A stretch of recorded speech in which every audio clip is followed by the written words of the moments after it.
የታሰረ ውሻ አለ። ይሄ የታሰረ ውሻ መኪና ሲያልፍ ሲያገድም ይጮሃል። ታስሯል፣ መታሰሩን ያውቃል፣ ግን ይጮሃል።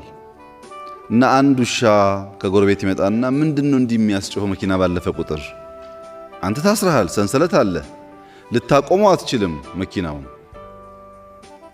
በተደጋጋሚ ግን ሲያልፍ ትጮሃለህ። ምን እያደረክ ነው ብሎ ሲጠይቀው አይ እኔ እኮ መኪናውን ማቆም እንደማልችልም አውቃለሁ።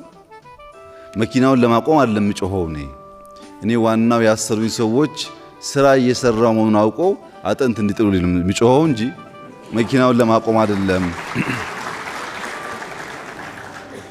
አጥንት ለሚጥሉላቸው ሰዎች ነው የሚጮሁት፣ ለእናንተ አይደለም። ካልጮሁ አድዋም ይሁን ማንኛውም ስራ ካላራከሱ የዕለት ጉርስ የላቸው። ለዕለት ጉርሳቸው ነው የሚጮሁት።